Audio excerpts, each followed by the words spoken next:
Okay, I'm going to tell you a little bit about the Enlightenment.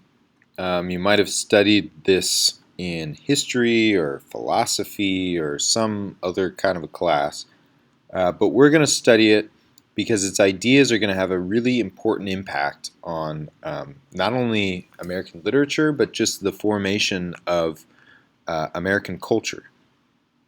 To the right, you can see a painting of a man. Why don't you pause and take a look at this painting and see if you can guess who it is. If you did that, you might have guessed Benjamin Franklin. That's who it is. He is, as you can see, he seems to be holding up this like tool. In the background, you can see some lightning, and there's a little angel kid holding what's a kite. And this is a pretty famous story about Franklin where he went out and he tried to tap into electricity using just his basically a kite. But here it's portrayed as this really like mythic interpretation of the story in which just this common man using only his ingenuity and his like observation powers and this what he's discovered about the world, he goes out and he can tap into this like wonderful power like electricity. You can see some like other little baby angels in the background playing with scientific tools, and this only reinforces this idea. I think this is a really, really good metaphor for what the Enlightenment is. It's the common person going out into the world and trying to bring in some light into the human experience, and they're just doing this from what they can learn about the world. So first, a little bit of historical background. So right around the time when we think of the Enlightenment, well, basically in the 1500s, the Catholic Church was overextending its power, and a lot of people were getting fed up. In the top right corner, you can see a picture of the St. Peter's Basilica in Rome, which was built during this time of the 1500s. And churches had always been a place where you were supposed to feel small and really like take in the power of God. But it seemed to a lot of people that it was getting kind of ridiculous by the 1500s. I mean, this is a gigantic, really ornately decorated church. It's huge, and a lot of people didn't have enough to eat. And so you have the church building things like this while the commoners are going hungry. And this seemed to go against Jesus' teachings at this time. You also had the Catholic Church leading the Inquisition, and so the Pope was kind of seeking out people who weren't fitting with his interpretation of the Catholic teaching. And this was also making some people mad. Then you had things like, in a lot of ways, the Pope here is overextending his power, and some people thought he was getting in the way of the core ideas of Christianity, which is like, how Jesus led his life. And what made most people mad were things like indulgences, which you might have learned about this, but it was basically rich people paying for like a slip of paper that said they wouldn't go to hell. So it was the Catholic Church envisioned it as a certificate of charity. So the wealthy were giving money to the church, and in return they were getting grace from God. But poor people who didn't have enough money to do this were kind of like, well, what the hell? I can't get into heaven because I don't have enough money. So these kinds of practices of the church, building these huge churches, the indulgences, the Inquisition, they started to drive people to criticize the church in larger and larger numbers. So, for instance, you had a few things that were kind of laying the seeds for what would be known as the Reformation. You had the invention of the printing press, so more and more people were reading, and that coincided with the publishing of some interesting books like Utopia, which was this idea that you could make almost like a kingdom of heaven here on earth, which was really controversial at the time because the idea was only God can make something that wonderful, and that's in heaven. You also had people like Erasmus, who was writing on the existence of free will and that people had a choice in what they did and didn't do with their life. That also seemed to go against church teachings, which is basically like God makes the decisions and you are just here. And this is really came to a head with somebody named Martin Luther. Martin Luther is the guy with the black hat there, and he famously nailed his 95 Theses, or like his argument against the Catholic Church, to a church door wall. And some people say, like, well, that set off the Reformation. Really, it was this building movement towards a protest against the Catholic Church. And it culminated, all of this protest against the church culminated in what was literally a revolution against the church. The church pretty much controlled through political leaders. They had solidified their church following. Most political leaders in Europe before the Reformation ruled with the blessing of Rome. And so you had, in a lot of ways, political figures were choosing sides, whether or not they wanted to become Protestant or Catholic, in order to better their position, their political position in Europe.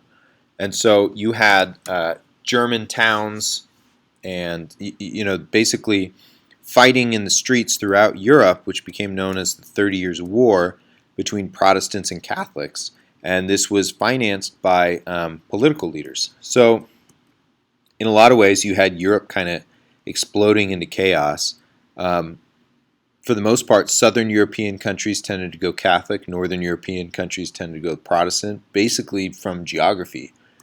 Rome was in the south. So the further away from Rome, the more Protestant often the countries became. The literary legacy of this was people like Shakespeare and Dante were able to have more criticism of the Catholic Church and make writing that was not like strictly coinciding with what the church wanted to be written. So the legacy really, though, is that you had people starting to turn away from the Catholic Church in certain countries, and you also had people coming up with their own ideas because they don't have the church telling them what to do. Most famously, you have people like Galileo, right? Which Galileo became kind of retroactively an Enlightenment figure.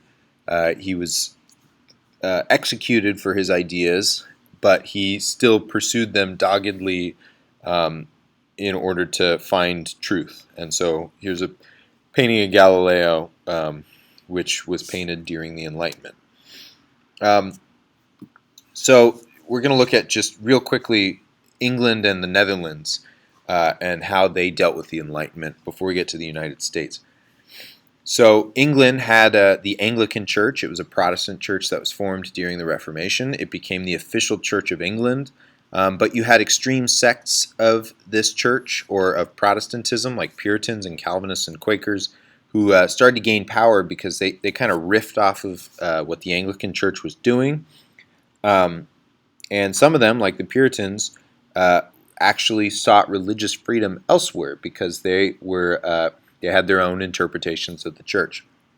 But in the Netherlands, you had kind of an artistic movement that really encapsulates the Enlightenment, and it was this technique of using light and painting, which had never really been done before. The way they came up with it was through practice and like rigorous attention to their craft. In a lot of ways, like a scientific kind of painting. So people like Vermeer and Rembrandt really perfected this. On the top right corner, you even have a painting of Descartes, who was also made his home in the Netherlands, and he famously said, "I think, therefore I am." This idea that you can make your reality, right? You can think, and that will provide you with the tools that you need. So the Netherlands is another place where we can see the Enlightenment's effects. But here is maybe the most famous painting of the Dutch Golden Age, which is it's a painting by Rembrandt that you can find in Amsterdam. But this idea of like letting in light, and you can see the light shining on this like city guard that is going out and trying to protect their city the light is shining on the humans who are doing this, right? And they're doing it for civic pride. They're not doing it for any religious authority. They're doing it because they want to make their place better. That's kind of what the Enlightenment's all about. So, few things. The Enlightenment leads to a lot of scientific discoveries. People like Newton are able to better finance. They get financing of their ideas from like royal academies in Britain that are set up under Protestant governments. The Industrial Revolution and these advancements come from this this belief that you can like discover laws of nature on your own and pursue them. You also have at this time all these advancements that are made during the Enlightenment kind of foster the military and naval technology that you need to go out and colonize other places, including America. So the first colonies are Enlightenment countries from Britain, Holland, and to a degree France that create these colonies that will later become the United States. So now that you have a little bit of background on what the Enlightenment was, this kind of political, philosophical, social, religious movement that's turning away from the Catholic Church and embracing new knowledge. Let's take a look at two authors we're going to read. One is John Locke, who has some ideas that we've studied before, natural rights, these idea that people have the right to life, liberty, and property. Thomas Jefferson would famously switch this to the pursuit of happiness, largely because he thought they were basically the same thing. We'll talk a little bit more about that when we read John Locke. John Locke also had this idea of tabula rasa, which is that man isn't born with any original sin. Man is just man, and what they do in life is what matters. So man is perfectly free, and they have certain rights that need to be protected. We also have Benjamin Franklin. So Benjamin Franklin is in a lot of ways an Enlightenment figure. He strives to improve himself and create himself. He strives to be the self-made man. This also shows this kind of individualism. If you go out and you work hard for yourself, you'll succeed. But you need hard work and constant improvement for yourself, not necessarily for the glory of God, but for yourself first, and the glory of God will come later. Some key ideas of the Enlightenment here are that you use reason and the scientific method to find knowledge. You don't have to rely on the Bible to provide you with the knowledge because you are the one interpreting the Bible. You don't have the Catholic Church telling you what to do. This goes really, really well with early American ideas because you have people in a new country, a new continent, trying to make their way, and they aren't listening to the Pope. They are listening to themselves and their own reason, just like Ben Franklin. Another good way of thinking of this is through Deism. So Deism is the idea that like God made the earth and then turned it over to everyone else. And so humans are just on this earth trying to make sense of it and trying to discover what makes it tick. With this way of thinking, we can better understand how you can get glory from just helping yourself and helping your community. The idea is like you'll become closer to God by trying to figure out what God originally intended you to do. In this, nature is just kind of like a set of things waiting to be discovered, as opposed to this like evil thing that has to be eradicated, which is kind of how the Puritans thought of it, or at least the Puritans thought of it as something that like had to be used specifically for a purpose. In a lot of ways, nature takes on this new role in the Enlightenment as something that you can like discover and make conclusions about. In the Enlightenment, you also have this idea of progress, right? You're not just here temporarily. You're here to actually make something good with the world. And so people can improve themselves, and you also have this idea that like communities can improve yourselves. In fact, you can try and improve your community to the point that you reach a utopia. So in some ways, when you have people like John Winthrop saying we want to make the America a city on a hill, they're trying to just make an example. But the Enlightenment thinkers take this to another degree. They say that you are trying to make a utopia. the most perfect place on earth, and that will be the city on a hill. You also have under the Enlightenment a few new ideas about how people should be governed. You don't have to just listen to an authority. You can actually make a just government, a government that secures people's natural rights and that allows people to be who they want to be. And as a result of all these things, you have the American Revolution. The American Revolution is, in a lot of ways, kind of the pinnacle of Enlightenment thinking. You have people creating an entire new country on a new continent based around Enlightenment thinking. And the founding fathers of the United States really emphasized reason as the thing that would help people lead and have a good government.